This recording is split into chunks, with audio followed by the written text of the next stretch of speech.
Congresswoman Axney. There she is. I learned a long time ago when she says, I just say yes. I say yes right off the bat. Several congressional leaders have released proposals to provide relief for increasing gas prices, and now they are finally taking action and signing these bills into law. The governor of Georgia has already signed into law a bill that will send payments very soon to people in Georgia out of a state budget surplus of more than $2 billion. Of this surplus, $1.6 billion is being sent back directly to the pockets of Georgia residents who paid state income taxes for at least the last 2 years. The payments will come in three varying amounts depending on how your income and household files taxes. Now, single tax filers or married taxpayers filing separately will receive a $250 check. Head of household filers will receive $375, and then married joint filers will receive a payment worth $500. At the time the law was signed, the state said only that it would be sending out the payments in the coming weeks, and the Georgia Department of Revenue has finally announced an official timeline for when you can expect to get your check. State officials have said that eligible Americans should start arriving their checks in 4 to 6 more weeks, and that would roughly mean people should start seeing the payments from about May 4th to May 18th, and which is really great news. Now, the 2022 tax season is swiftly coming to an end, but the commissioner of the IRS warned this week that many taxpayers could see delays in their refunds, as the agency confronts a worker shortage and severe backlog of unprocessed returns. And homeownership needs to be a reachable goal for every Coloradan. It's a part of wealth building is owning a home. And for many Coloradans, that is a big part of a prosperous retirement, as well as raising a family.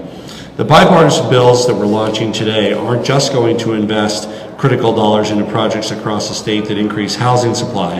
They're also truly transformational. New technology, new ways of doing things, encouraging zoning reforms at the local level that create more housing on transit corridors and close to where jobs are. From investments like expanding Chaffa's middle income housing program, to support for local governments and nonprofits, to support in innovative new technology like modular housing and prefab housing, Colorado is really going to lead the way. Hiring spree this tax season to process 20 million returns. The agency has so far onboarded just 2,000 of the 10,000 new workers that it intended to hire. There are roughly 2.7 million paper returns from 2021 and 2.3 million returns from 2022 that have not yet been processed. By comparison, the IRS usually enters the tax filing season with fewer than 1 million remaining items to address.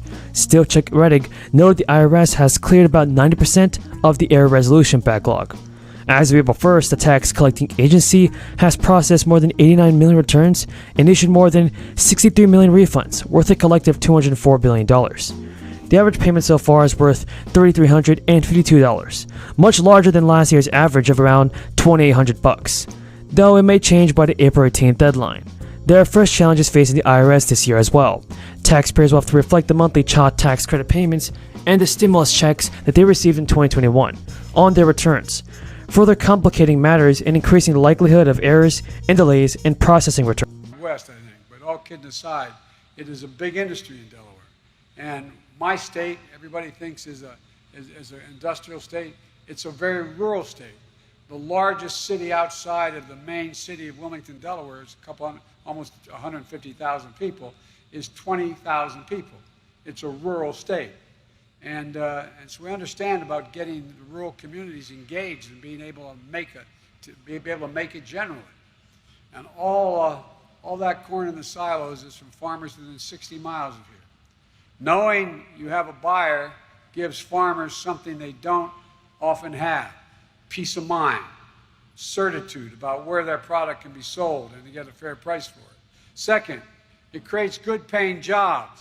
It's estimated there are over 400,000 jobs directly and indirectly supported by this industry nationwide. There's a lot of people, that's a lot, and a lot of paychecks, and good, decent paychecks.